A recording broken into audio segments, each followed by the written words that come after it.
κοπέλες, ποιον δρόμο να πάρω για να ξεφύγω από τούτον εδώ το σπίτι. Μ' ακούς, σε σένα μιλάω, που είσαι στη σπηλιά σου. Ηχώ, κάνε μου ένα νεύμα, πιάσε με να πάω στη γυναίκα μου. Σκληρός αυτός που με έδεσε εμένα, το πολύ βασανισμένο άνθρωπο. Τρόμαξα να γλιτώσω από μια παλιογυναίκα και πάλι χάνομαι. Γιατί πλέον το φως της ημέρας δεν μπορώ να αντικρίζω, καθώς φιλιά και πόνοι μου σφίγγουν το λαιμό και με οδηγούν στο δρόμο το νεκρό.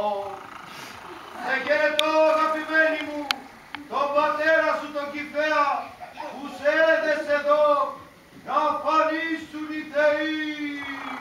Μπα, και ποιος είσαι εσύ που σε έπιασε ο πόνος? Είμαι ηχό, λόγια λέω ανταποδίδοντας τα λόγια. Είμαι εγώ που πέρυσι σε τούτον εδώ το χώρο συναγωνιζόμουν τον τραγικό τον Ευρυπίδη. Όμως κοπέλα μου, εσύ πρέπει να κάνεις ό,τι μπορεί. Κλαίγε αξιολύπητα. Ναι, και εσύ να συναξάρεις. Ξέρω εγώ τη δουλειά μου, κλαίγε. Για νύχτα, πόσο μακρινό δρόμο τραβάς τα αστροφώτιστα τα πλάτη του αγιασμένου αέρα μέσα από τον Όλυμπο. Μέσα από τον Όλυμπο, Όλυμπο, Όλυμπο. Γιατί εγώ η Ανδρομέδα πήρα απ' όλα τα κακά μερτικό. Μερτικό, μερτικό, μερτικό. Κι απ' το θάνατο η δύστιχη. Δύστιχη, δύστιχη, δύστιχη. Α, θα με ξεκάνεις κυρία Γλωσσοκοπάνα. Γλωσσοκοπάνα, κοπάνα. Να σου πω εσένα, μπορείς να μην μου σπάς τα νεύρα. Τα νεύρα, τα νεύρα, τα νεύρα. Πάψε καλέ μου, πιάσε με να κλάψω μοναχή μου, σκάσε.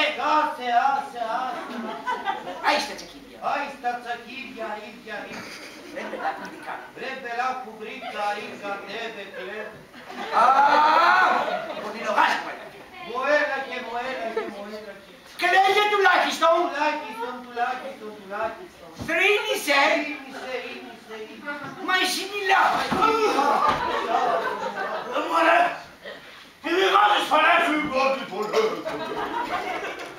Από πού το φωνεί. Πού το φωνεί, φωνεί. Εσύ κάνεις μιλά. Μιλιά, μιλιά, μιλιά.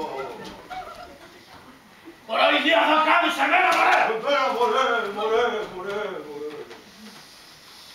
Τώρα, να τη σου πάει αυτή. Ραπτή, ραπτή, ραπτή.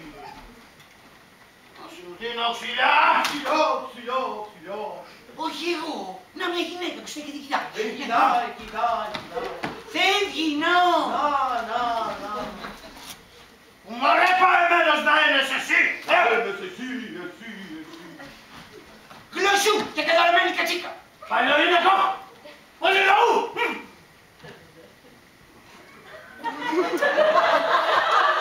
Σε ποιον βαρβάρο τη χώρα έχουμε φτάσει ο Θεοί, γιατί τον αγερασκίζοντας έφτασα ως εδώ, εγώ, ο Περσέας, κάνοντας το ταξίδι μου προς το Άργος, κρατώντας σφιχτά στο χέρι μου το κεφάλι της Γοργόνας. Του γραμματέα του Γοργόνη το κεφάλι λέει εσύ να φέρνει. Της Γοργόνας είπα. Κι εγώ τι λέω του Γοργόνη λες. Τέλος. Αυτή είναι η Μέρκελ. Ω, ρε γαμώ το λάθος κεφάλι έκοψα. Ω, γαμώ το λάθος κεφάλι έκοψα. Μου λες, ποιος είναι αυτός ο βράχος. Και ποια είναι αυτή η θεόμορφη που βλέπω αγκυροβολημένη στον μπάσαλο σαν να είναι κρύο. Εσύ ξένε, λυπήσου με τη δύστιχη και λύτρωσέ με από τη συμφορά μου. Εσένα στόμα σου λέω να μην ευγάνει, Γιατί? Εσύ πια θα πεθάνει, τι φωνάζει. Σε λυπάμαι κοπέλα μου βλέποντας έτσι παλκωμένη. Αυτό κοπέλα. Γέροντα είναι. Κλεφτροκατεργάρι. Όχι σκύφη μου. Είναι η Ανδρομέδα. Του Κηφαία η κόρη. Καλά, για πιάσε τα από τέτοια που τα βλέπεις. Άντρας είναι. Ναι. Έλα σκύφη μου. Άφησέ με να αγγίξω το αλαβάστινο χεράκι της. Μέρα που είναι σήμερα. Γιατί εμένα τώρα ο έρωτας με χτύπησε κατά πέτελας. Αφού να φανταστείς, στην καρδιά μου βάζα μπάρες. Δεν σου κάνω άλλες μπάρες. Καλά, έπιασες το τσόκετο. Τι να σου πω, αυτά είναι γούστα σου, Άμα σου δουλώσει αυτό στο πισινό του, μπορείς και να το σφυρίξεις, δηλαδή. Άσε με να την ελευθερώσω και να τη σύρω στην ηθική παστάλα. Άμα η καρδιά σου λαχταράει το γέρο, εγώ δεν έχω αντίρρηση. Μπορεί να του το κάνεις εδώ, που είναι δεμένος και δεν θα αντισταθεί. Εγώ θα την ελευθερώσω. πλακώσω. Θα σου ανοίξω το κεφάλι. Μα είμαι αποφασισμένος. Από το καμουτσί μου θα κάλωσασαι. Εγώ όμως θα το κάνω. Από σπαθί μου αυτό, το κεφάλι σου κομμένο θα είναι. Τώρα τι να κάνω. Αυτό είναι ο κοντροκέφαλος. Άδικα ξοδεύω την εξυπνάδα. Κάτι πρέπει να εισέλθω. Παιχνιδάκι, δική σου. Παιχνιδάκι, κόβει κεφάλι. Για να κάτσουμε κοπούμε, έχουμε και αύριο παράσταση. Βάλ' το μέσα.